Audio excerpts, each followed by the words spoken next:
All right. Nick Kirby, Shane Neal here.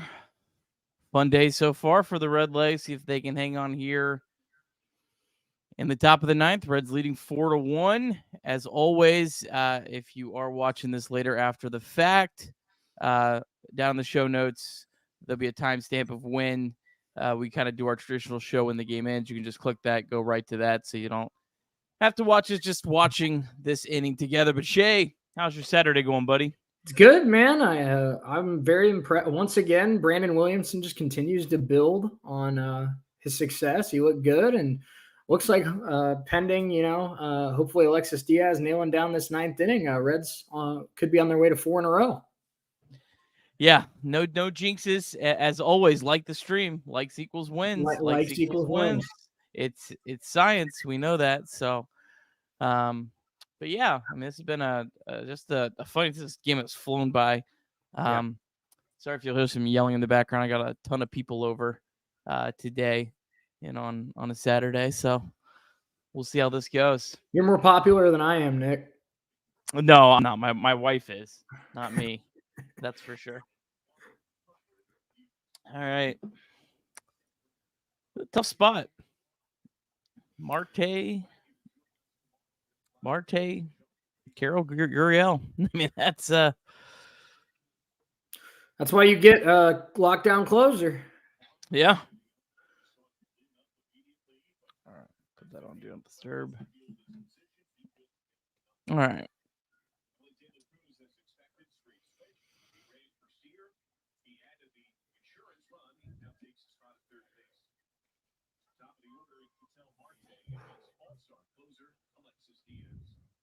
Ooh.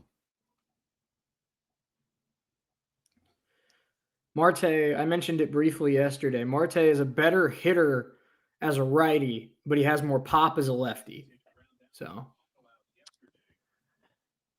that's interesting. He's like the no, I guess I can't say that. I was gonna say he's like the anti-Ellie. He's like the anti-Ellie, but he's actually pretty similar to Ellie. Okay. All right. At least based off of Ellie's minor league numbers. I like it. And I think that's the case with most switch hitters. They'll tell you they have more power from one side of the plate and more contact from the other side of the plate.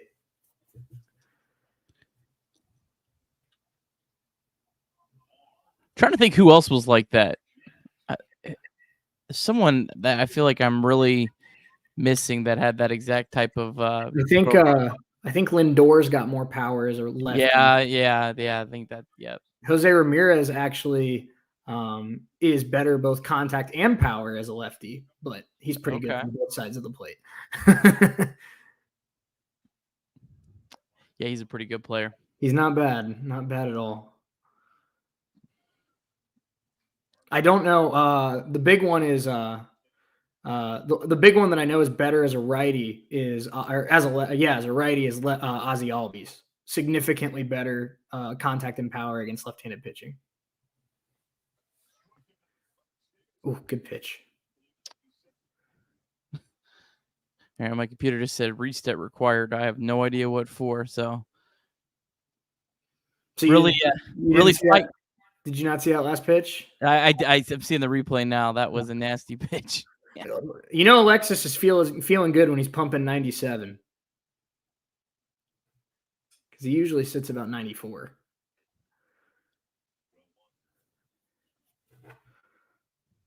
$97.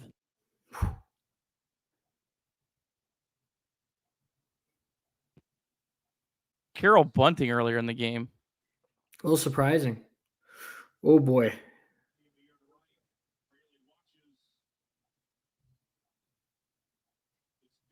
And that's why I didn't. That's why you get a 3-run lead. That's why it's big that you face Corbin Carroll with nobody on. Yep, and got that extra run. All right. He's unbelievable. Yeah, he's a talent. Chris Welsh said it best. I saw a little bit of the pregame. Said, it's Corbin Carroll might be the prize rookie, but the Reds have 5 really good ones. So yeah. Reds got the right.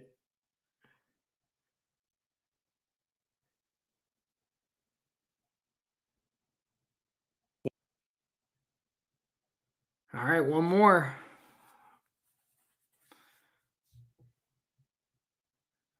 Christian Walker.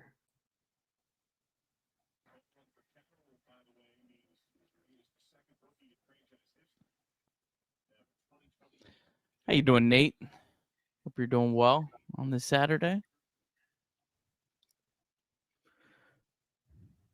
One more out to go, chat. Like the stream. There's that dude that's got that C across his shape. Oh man. You know the Reds are rolling when people are showing up like that. Oh yeah. That's how you know the vibes are high. The vibes are strong.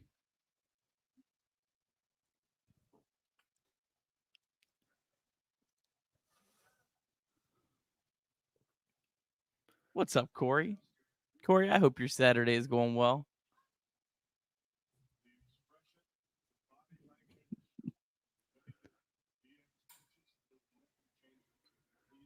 Are they doing some sort of like Michael, Hawaiian? Are they doing like some sort of like Hawaiian shirt giveaway? I see a bunch of like Hawaiian shirts in the front. Yeah, it must have been today. I knew that was coming. I saw a promo somewhere on that. There can't be 3 people in the Diamond Club that have the same shirt coincidentally. Yeah. There you go. Good All right. story.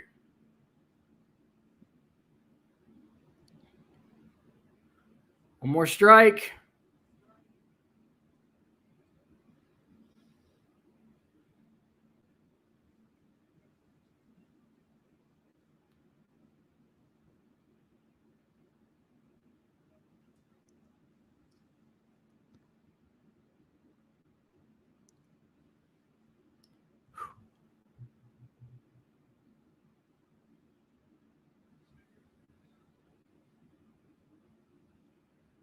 And Thomas, he wants it all.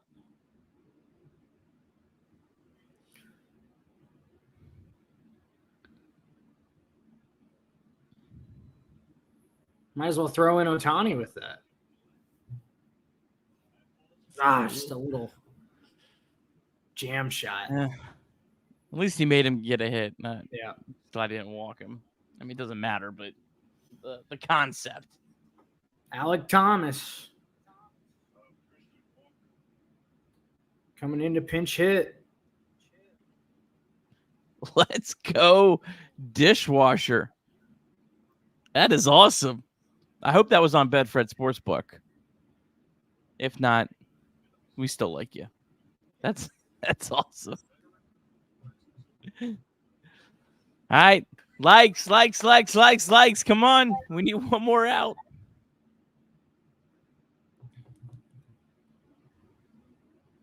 They're pinch hitting. Yep, Alec Thomas.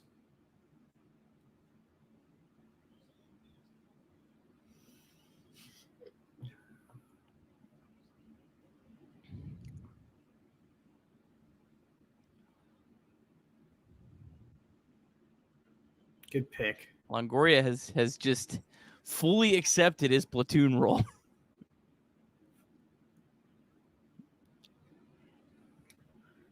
Longoria is like 37, Nick. I think he's just happy he's still getting money. And on a fun, good team. Yeah. What's there to complain about?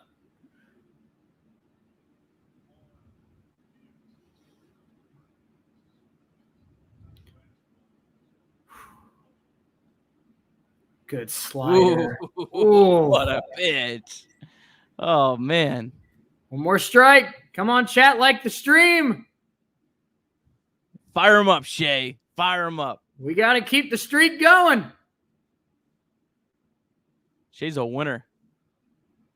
I try to be. Make some noise. Make noise. Slider. Boom. Boom. 4 in a row. Say it, Shay. Say it, Shay. Let's do a show. High drive. Left center field. Racing back to the line. Bourgeois. The Reds are National League Central Division champions. In the air, left center field. Did he? He did. He did.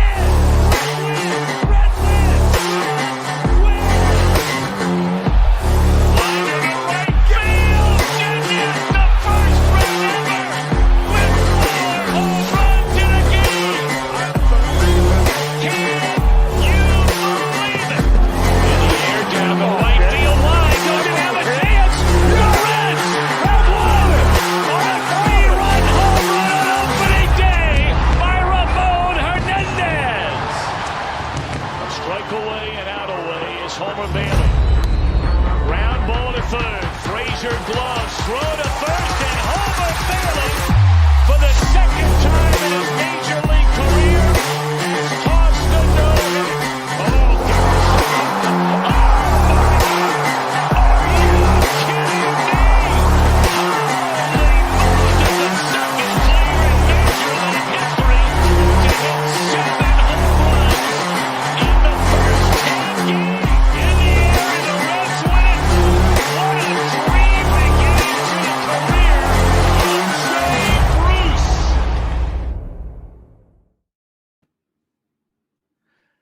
All right. What is going on? Welcome to Chatterbox Reds live post-game show. Nick Kirby, Shay Neal. Shay, how many in a row is that for our Cincinnati Reds? Nick, that's 1, 2, 3, 4 in a row. Let's go. How about that? These guys lose 6 in a row, bounce back with 4 in a row. What a week. What a turnaround for the Reds. A big 4-2 win. Shay, how's your Saturday going so far for you? Well, it's going good, man. It's always good to get a Reds victory. It's always good to kick back and enjoy. We're actually getting some really nice weather here in Southeast Kansas where I'm at. We've been sitting in the high 90s, low 100s with heat indexes all week.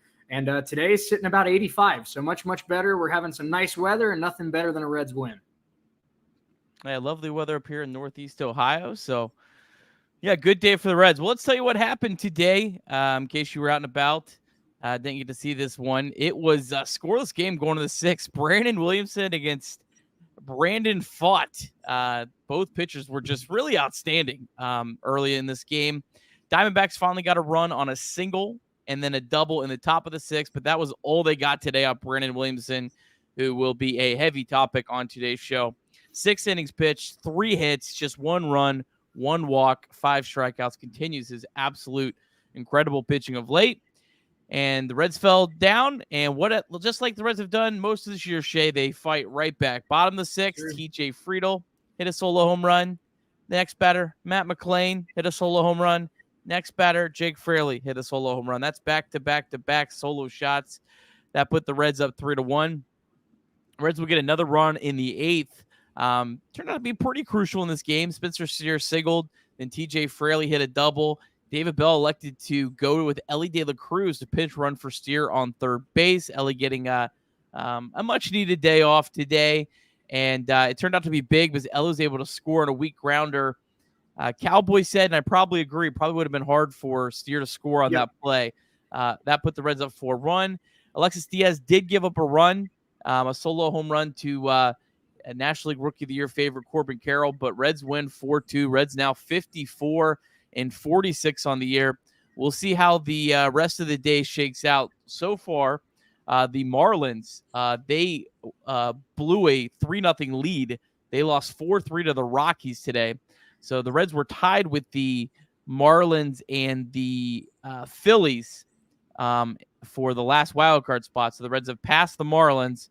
Phillies play, I believe, at 7 against the Guardians. Brewers, they play at 7:15 against the Braves. So we'll monitor all that. And that'll be, we'll update you in your podcast feed tomorrow. But Brandon Williamson today, let's start there, Shay. Man, He is just pitching outstanding. I can't believe how well he's pitching after some of these starts I watched him in the minor leagues. Like, I can't believe it's the same guy. And I think it's a lot of credit probably to Brandon, I'm losing my mind here, Shay. A lot of credit to Derek Johnson. I about said Derek Price, and then my mind kind of went really. At least you didn't say Dwayne Johnson. Dwayne Johnson. A lot of credit to The Rock. The Rock picks Brandon Williamson. Before I get into Brandon Williamson specifically, I do want to make sure I point this out because I completely agree. Jordan Earhart in chat, starters actually been pretty solid this last time through the rotation. I completely agree. I was just talking about this yesterday, Nick. How big is it that Ashcraft's back on his game? I mean, Abbott looks like a top-level guy as a rookie. Williamson's been pitching his tail off. Lively's back and throwing the ball well. I mean, even Weaver, I don't know how he does it, but they win every time he gets the ball. So this starting rotation without their two big horses, Hunter Green and Nick Lodolo, has come out of the All-Star break. And even though the Reds are 4-6, in their last 10. The starters have pitched their butts off, and they've turned the corner after being pretty pedestrian before the break. Yeah, no question about it. And before we move on too far, I do have to mention that our deep drive of the day was Matt McClain's 404-foot bomb. And the deep drive of the day is sponsored by Deep South Commodities. DSC is a leader in renewable commodities for biofuels production, specializing in used cooking oil collection, aggregation, and sales. Visit www.deepsouthcommodities.com for more information. Thank you to our friends at Deep South Commodities for their support of Chatterbox Reds. But back to Brandon Williamson and really the starting rotation. Yeah, I mean, they've just been as good as you really could imagine. It started with Ben Lively coming back off the IL. The guy didn't even go on a rehab assignment, pitched really well that last game of the first half, and then it's just really carried on since the All-Star break. They've been incredible, and it was well needed as the offense has been scuffling a little bit. Last couple of days, obviously looking a lot better, but much needed crucial stretch from this Reds pitching staff, and they've delivered. Well, and how I think it says a lot, Nick, that in the last 2 games of that Giants series, the Reds could have easily put Luke Weaver on the injured list and brought up another reliever to help get through the last couple games of that series, but they didn't do that. They brought up, they trusted Graham Ashcraft, they trusted Andrew Abbott, and what did those two do?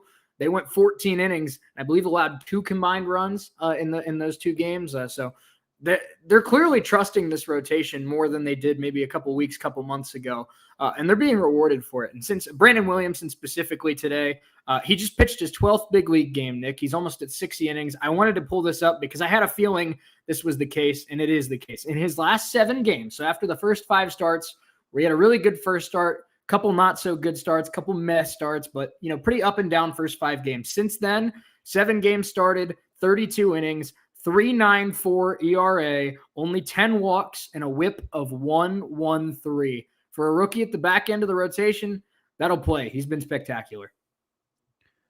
Well, and in the middle of that is a 2-inning, 3 earned run start in Baltimore. In the rain. Exactly. That was that really, I mean, you cannot fault him at all for that. No. And that was really the only time he's walked anyone. So I mean, yeah, I mean, he has been outstanding here these last over a month now at this point.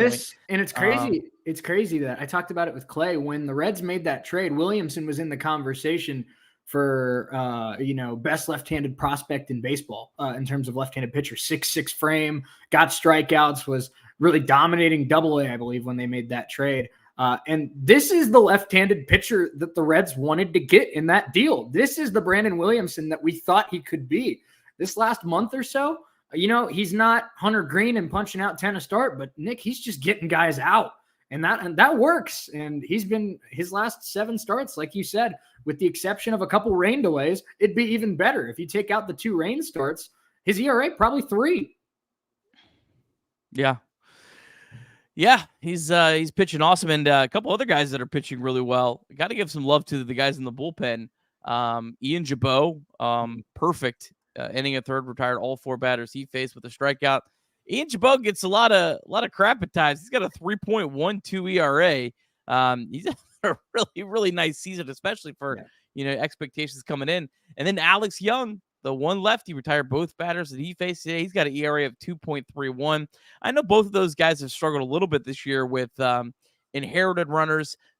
And there's some debate on inherited runners and how much of that is really like a skill if you're able to strand them or not versus some tough luck. And I think you really get in the weeds a lot of times if you focus solely on that. But both of those guys, you can't be more happy with what you've got out of them, especially with the expectations you had for both of them coming into the season. Yeah, and I think with Ian Jabot, he's looked really, really good his last 2 or 3 appearances. I see a couple people in chat saying that, he struggles a little bit more with runners on base. We've talked about that a little bit on this show, but that I agree with because Ian Jabot, we've seen it a little bit over his last couple appearances, but he really doesn't have primarily swing and miss stuff. It's more weak contact stuff. And when there's guys on second and third, when he comes in, he's not really the kind of guy you bring in to get out of a jam like that. So I don't think that's all on Ian. I think it's just kind of knowing the situation. But I think for the most part this year, you're right. The 3.12 ERA backs it up. For a good portion of this year, with the exception of a few bad outings, which every reliever has, Ian Jabot's been damn good. All right, let's start with the offense. Let's start with Matt McClain. John Sadek said this on the broadcast, and I was like, what? This is the third time this year that Matt McClain has had homers in consecutive games. Crazy. How does he? It was his 10th home run today. How does he have 10 home runs? It doesn't feel like he's hit 10 home runs. Yeah, I mean, his was the hardest, the longest one hit of the day too. 404 can't be right off the bat. That looked 430. It felt a lot. Can't be 404. No shot. Yeah, Matt McClain just Mr. Steady this year. And I don't know, what else do you say about him? Like, he's had a couple times where it looked like he was about to slump, and he scuffled for a little bit, and then he just bounces right back. It's like his slumps are so small. I know. Like that's the thing that's just crazy about him. You look at the numbers right now. I mean, hitting 302 with an 898 OPS. Nick, there's maybe 20 guys in baseball that you can expect a 300 batting average and a 900 OPS, and all 20 of them are all-stars. But I'm starting to think this just might be what Matt McClain is. Maybe it's not a 900 OPS, but I think, I don't see McClain's average dipping much lower than 270 in any given stretch of his career. I don't see the OPS dipping lower than 850. I mean, he's just a really dang good player. And he's doing it all while playing a really solid shortstop, which is just makes it all the more impressive. TJ Friedl, really nice to see him. 2 hits today. I believe he had 3 hard hit balls yesterday. So it really looks like he's kind of picking it out after his first real slump of the year. TJ Friedl, since he came back up around August of last year, he's just been a constant good player. Plays good defense out in center field. I love TJ Friedl's game. I'm not really sure. What's your thoughts on like TJ Friedl's long-term future? Because like, I think he's a piece. I think he's a starter. Yes. But I don't want to go too overboard also. No, I'm with you. And first of all, I'd like to say Brandon Williamson is my MVP of the day, but TJ Friedl is a very close second. Nick, Brandon Pfaadt was carving the Reds up until TJ Friedl got a hold of one and left the ballpark. Matt McClain had the longest one. Jake Fraley had the back-to-back, but I don't think, the Reds were just, kind of like that lull against Pfaadt where they just needed to see somebody hit the ball hard. TJ Friedl was that guy. And so he's very close to me for MVP of the game. But I think he does have a long-term spot on the Reds. I think he's probably their best defensive center fielder right now. Now, that could obviously change with some guys in the system, but I think he plays a solid center field. He gets on base. He gets enough extra base hits for me to be kind of like that contact speed guy. I don't think he's going to be a 1 or 2 hitter on this team for his whole career. I think the more prospects you bring up, like Noelvi Marte, and if you go get somebody in free agency to help kind of balance out the lineup, I think we see Friedl more in the 8-9 spot as the years go on. But I think he definitely has a spot on this team. And I think, like we've said with Will Benson this year, Nick, TJ Friedl as your 9-hole hitter doesn't get much better. Absolutely. And then Jake Fraley, the guy that really kind of put Brandon Pfaadt out of the ball game with the third of the back-to-back home runs. Jake Fraley, 14 home runs this year. Yeah, and I will say the Friedl one, I didn't get a good look at the Friedl pitch. But the McClain and the Fraley home runs were both just pretty good swings. I mean, both of them, they were fastballs, but they were right on the inside part of the plate. And McClain and Fraley, just credit to them for getting, their hands back and kind of getting that swing off, because it wasn't a bad pitch. That's just good hitters hitting a pretty solid pitch. And the Reds needed it, and they just kind of exploded in that 6th inning. Yeah, good win for the Reds. I don't know. I don't really have a whole lot more about this game. Just just a really nice win, really nice bounce back this week.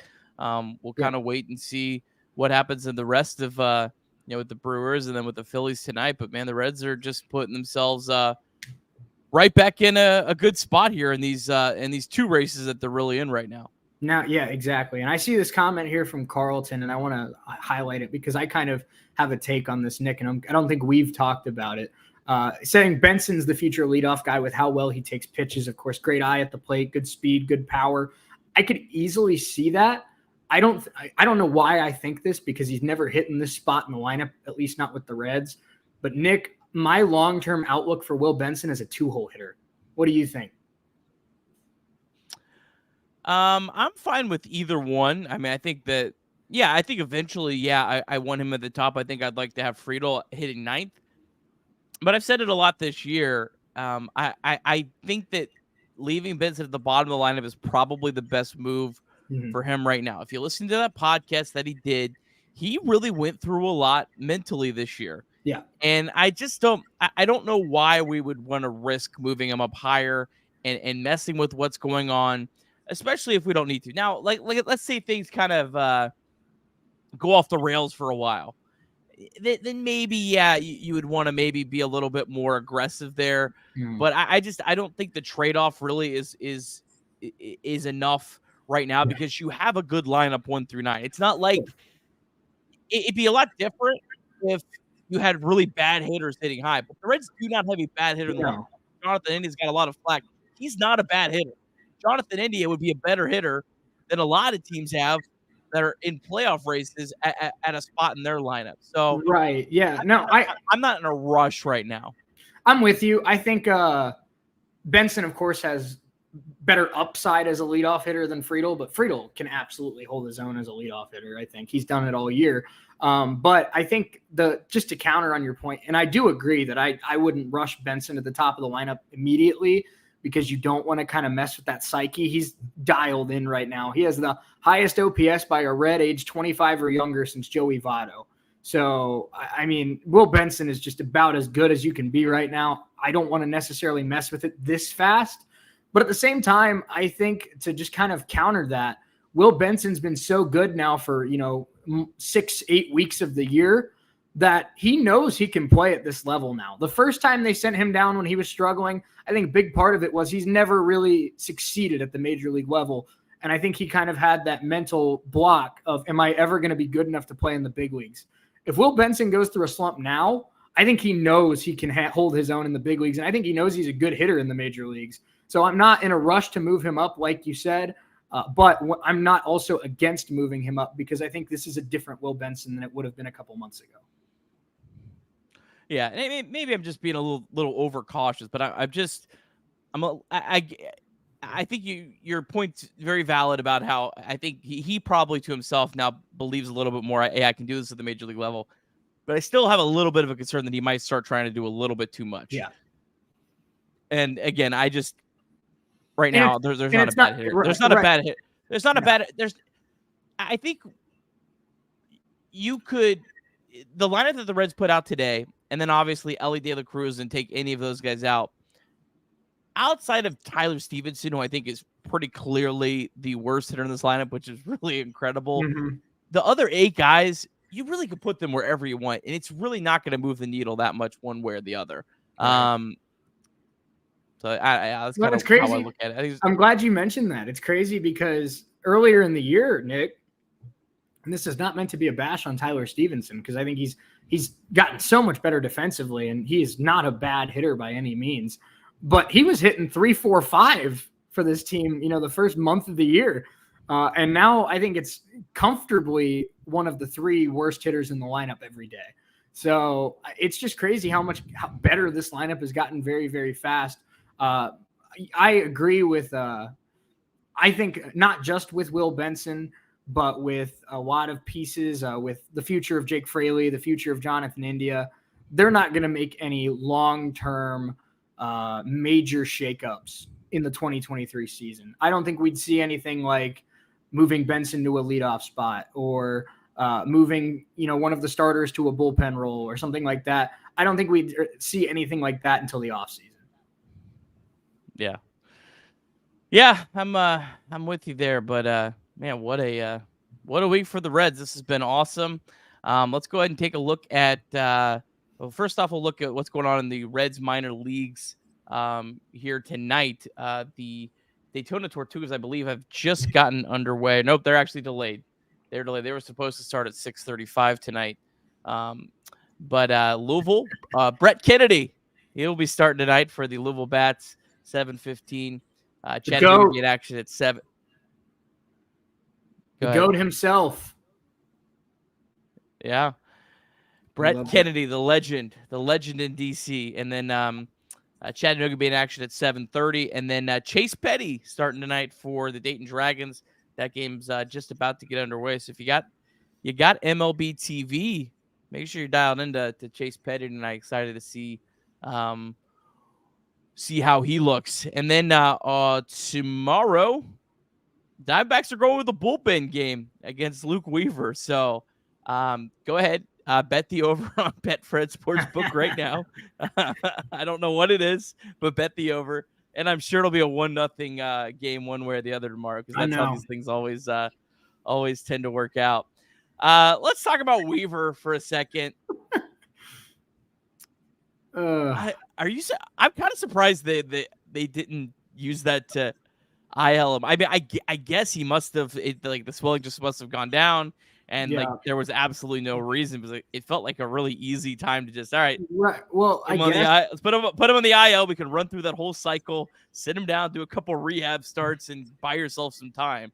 Well, what I heard, what I heard a couple days ago, wasn't it that like he just kind of like he got hit right on the kind of the right part of the arm where he just kind of lost feeling for like 15 minutes. And then he said he felt like fine, and he was even throwing the next day. Okay. So I don't know exactly what went through that whole process.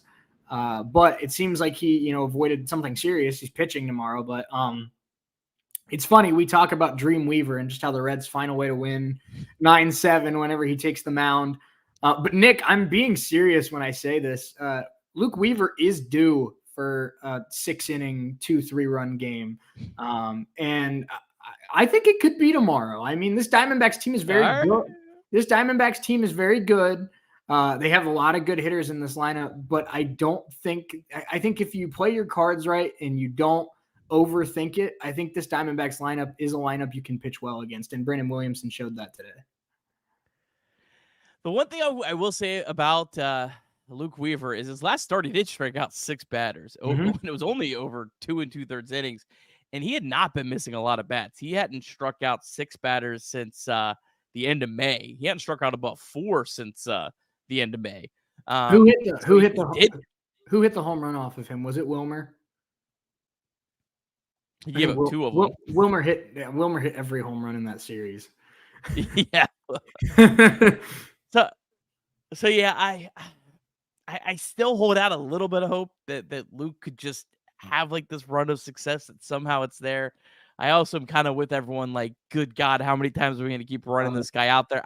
I really honestly legit get both sides of that. Luke Weaver, we'll see tomorrow. Luke Weaver just needs to do, 5 innings, 4 or less. And it seems like if Luke Weaver can give them 5 innings, 4 or less, the Reds will find a way. Because Luke Weaver has to be the first pitcher in the history of baseball that's going into August with an ERA of 7 and only has 2 losses. It's unbelievable. The best the worst 2-2 pitcher in the history of Major League Baseball. It's unbelievable. There's got to be someone that's had. I just hope. I hope there's some way that Luke Weaver hits some sort of innings level that you have to get to, so he can qualify for fewest losses out of any starter in the league. He'll end the year 4-3 with a 6.81. The Diamondbacks will be going with the bullpen game tomorrow. I would probably assume they're going to call someone else up. But yeah, I mean, this is not a great bullpen. They rank towards the bottom. They have a couple good arms, but it's a great opportunity for the Reds. Obviously, you know, they have won this series. Obviously, you know, when you're playing the Giants and the Diamondbacks, if you could have gone through that 4-3, that's a huge success, because these are both either playoff teams or teams that are going to be in the race here till the end. But you also, man, you have a chance to really go into Milwaukee, really feeling good, really put a lot of pressure on the Brewers. So yeah, we'll see. The D-backs do have 3 lefties, so it'll be a little bit interesting what the lineup will look like tomorrow, how David Bell will match that up. Yeah, we'll see, because my hunch is they probably – I have no clue. I don't know what Torey Lovullo is thinking. But Tyler Gilbert's a former starter. He's actually thrown a no-hitter. So my guess is that Tyler Gilbert would be the quote-unquote opener and would probably give them 2-3 innings at least. So maybe the Reds line up against a lefty, but at the same time, Jose Ruiz has gone multiple innings. Miguel Castro can go multiple innings. So they have a lot of their bullpen isn't anything flashy, but something that I do like about the Arizona bullpen, Nick, is they do have 4 or 5 guys in that bullpen that can go multiple innings. Okay. Yeah. That's definitely important for them tomorrow. That's a team that, man, they are just really, really banged up on the IL. They're about to get Merrill Kelly back. I think he had his second rehab start this week. He's supposed to be back. So the Reds are very fortunate. You miss Zach Gallen. You miss Merrill Kelly. Zach Davies has been about like Luke Weaver this year without the win-loss record, but he's on the IL too. That's a good – yeah. I'm sorry to kind of jump in here, but I saw this comment from RM, and that's a good point. I kind of forgot that Levi Stout's still on the roster. So if Luke Weaver does struggle tomorrow, or, you know, something happens, David Bell, in a game that could be a battle of bullpens, does have that luxury where he has Levi Stout who can give him 2-3 innings out of the pen. So yeah, and you just, you know, somehow tomorrow's going to be a 1-0 game. I know. You know it's going to happen. It's going to be there's no rhyme or reason why, but I don't know. Maybe we got that today. There's always one of those games, but yeah, it's either going to be it's either going to be 1-0 or it's going to be 12-11. All right, hold tight here, folks. Is he getting a dunk? Get ready. Is he going to pull something off here? Chat, let's play a game. Who hits the first home run tomorrow for the Reds? Elly De La Cruz. Elly De La Cruz. I like that pick.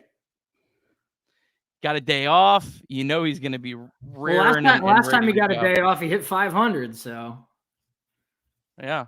Well, yeah. CES. I like the CES pick. I think I picked CES today. So, there you go. Whoever's leading off. I love that answer. Whoever's leading off. Yeah. There you go. I'm sure it'll be Elly. He's going to stick with Elly in the leadoff spot, right, for a while. You'd think. You don't move Elly. You don't Right. move. Right. You don't move Elly De La Cruz to the leadoff spot and then like bail on it like a week or two in. I think at the I would be shocked.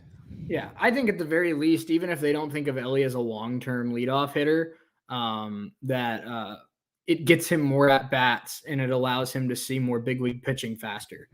So I think it makes sense right now, but we'll see what happens. But I think at least for the rest of 2023, I think we'll see Elly in the leadoff spot a good bit.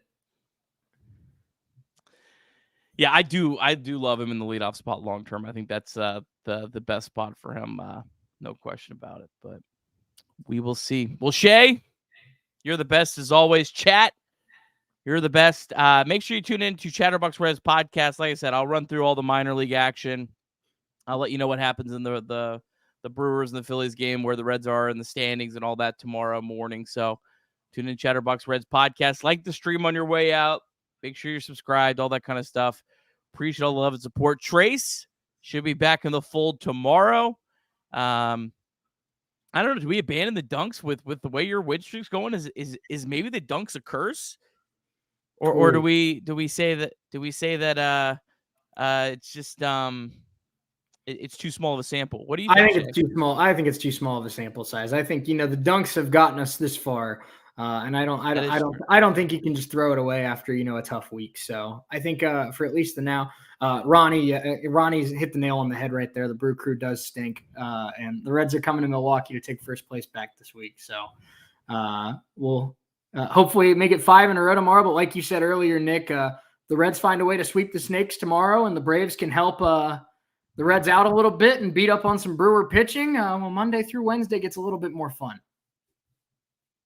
Yeah. Shay, you got any Fireball? No, you don't have to do Fireball. I don't, but this is a spiked lemonade, so I am having a little bit of a. Oh, let's go. Yeah, I got like 3 kids in my backyard, so I would be a pretty bad dad if I drank Fireball right now. So, sorry, chat. Love you. We got some late ones coming up next weekend. Reds are in LA. We got a 10 o'clock start, so. Maybe you'll get a little bit of Nick at night. Nick at night for you. All right. Well, love you all. Have a great rest of your Saturday. Come back tomorrow for a sweep. We're going to do it, right, Shay? Yeah, we're going to do it. Go Reds. 5 in a row is coming tomorrow. Dreamweaver, we don't lose. Bye-bye.